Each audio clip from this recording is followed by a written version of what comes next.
G'day ladies and gentlemen, welcome to Draw with Jazza. I'm Jazza, and today I'm going to be doing the highlighter art challenge, and I'm going to be using these highlighter pens. But as you guys have probably figured out by now, I don't like to do anything by half measures. I'm not going to limit myself to 4 measly highlighters. I went shopping and I bought more highlighters. That was probably a bit more intense than it needed to be. I literally went to Kmart, hashtag not sponsored, and bought every kind of highlighter that they sold, including the 8-pack and the 4-pack of double-ended highlighters. I'm not even sure what the ends are. This end is a chisel tip. What's this end? More of a brush tip. Cool, alright. But I know what you're thinking.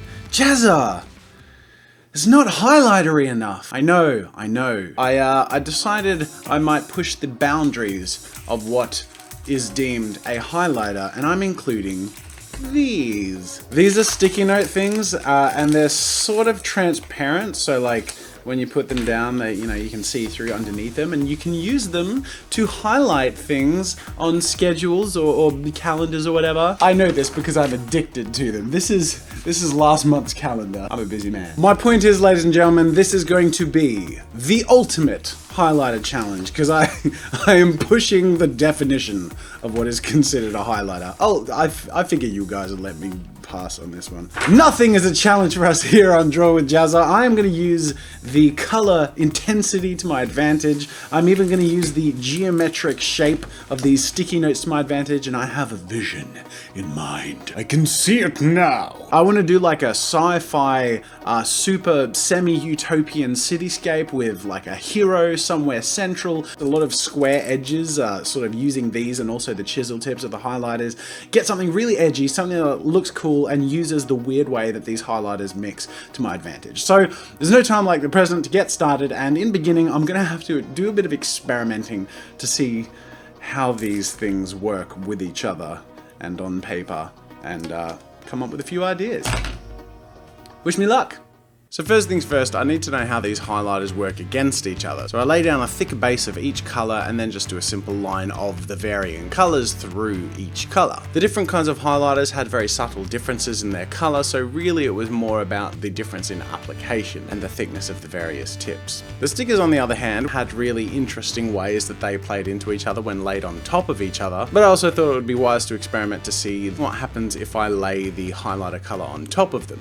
The answer was not very much, and it didn't look good. So I decided if I was going to mix the stickers and the highlighters in any way, the highlighters would have to go down first and the stickers would have to go down on top. Once I felt like I had a rough familiarity with the highlighters, I moved on to create some thumbnail sketches of the scene I wanted to depict. I played around with the idea of a male and female hero. I decided I'd go with a female hero. I thought it'd be cool to have some femininity to marry in with those really bright, bubbly, almost 70s-esque neon colors from the highlighters, and I thought I'd play with that to my advantage and have that be essentially the underlying inspiration of the visual theme.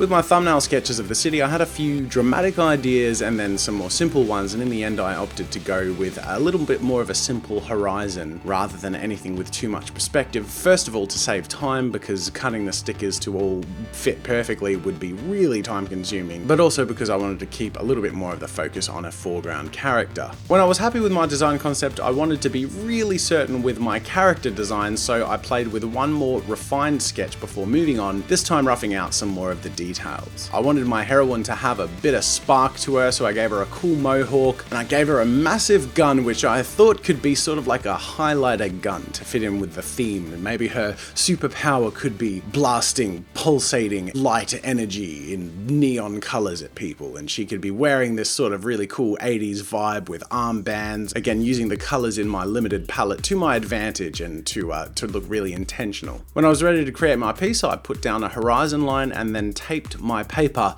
to the table below. I didn't want it slipping around because the next part required a little bit of accuracy. I went through laying down my different geometric looking highlighter stickers. I like the mixture of having some organic looking highlighter markings with the textures on the right making up the trees and the nature shapes, and then creating the cityscape almost entirely with these really sharp geometric stickers. And the way they overlaid onto each other I thought was pretty cool because it created a bit of a glassy effect. The grid lines I drew in the sky would represent flight paths for flying cars to help create that utopian feel. And I wanted to make sure I had a few points of visual interest that made this look a little bit like a different place. Something a little bit out of the ordinary that we're used to seeing every day. Things like giant bubbling domed buildings or two moons in the sky. Just little hints that we're looking at a different planet and a different society. Then when I was happy with the overall cityscape, as you can see, I've done everything in a mirrored effect so that from the horizon line down, everything is echoed, because I had planned all along to come back and use only blue stickers to lay from the horizon line to the bottom of the page, which would of course create a reflecting body of water. The layer of the blue stickers were intended to have the effect of softening the colors and the shapes that they were covering on the lower part of the horizon, and also helping create a bit of depth in the scene so we feel like we're looking off into the distance. To add the finishing touch to my utopian city, I started adding flying cars, and to do this I just cut thin long strips of my sticky notes and then just cut little rectangles and different shapes off, making sure to add occasional larger ones to show that there are different kinds of perhaps flying buses or trains. Now obviously they're really simple looking shapes and they don't particularly look like cars, but the idea is to essentially trick the eye into thinking and assuming what they are. And if this scene looks utopian enough, then people would be familiar enough with this sort of scene to just assume that they're flying cars and not flying boxes. But anyway, that doesn't matter too much because the eye is going to be really focusing on something in the foreground, which I created next.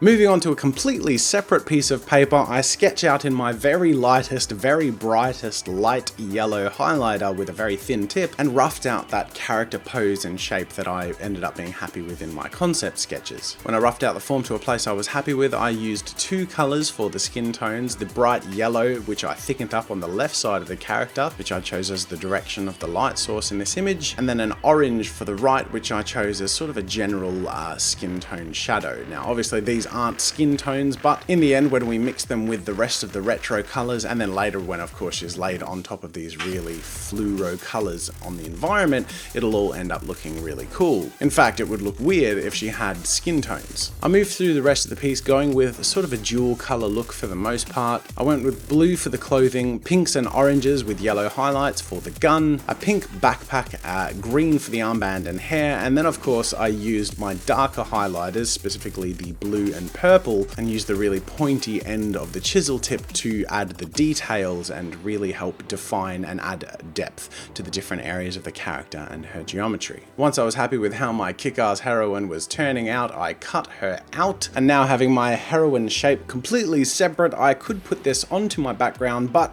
I also felt like it would get a little bit lost and muddied out because all of the colors are very similar to each other, both the stickers of the background and the highlighter colors of the character. So what I did is flipped her over and added a layer of yellow stickers all around the edge of the character, big blocky yellow stickers in the broader shapes and areas, and thin yellow stickers in some of the more detailed areas, particularly the hair and some of the nooks and crannies, and then I went around with a pair of scissors and cut about a 3 to 4 millimeter edge around the character so she had a little bit of a yellow glow. I brought back my environment cityscape, flipped my heroine over and added glue to the back of her so that I could place her inside her utopian city. And then I added my final finishing touch, which was a cutout piece of pink highlighter sticker over her eye as a piece of sci-fi neon tech.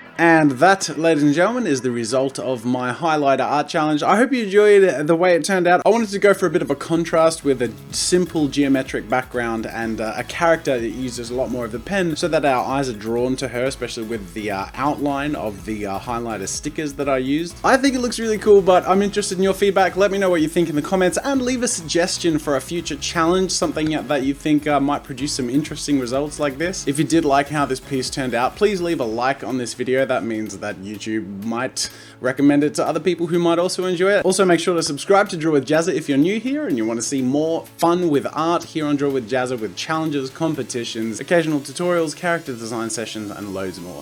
Thanks for watching, and until next time, I'll see you later. Make sure to subscribe to my channel to see more of my videos. And while you're at it, check out my shop where I sell ebooks, brushes, photo references, video courses, and more.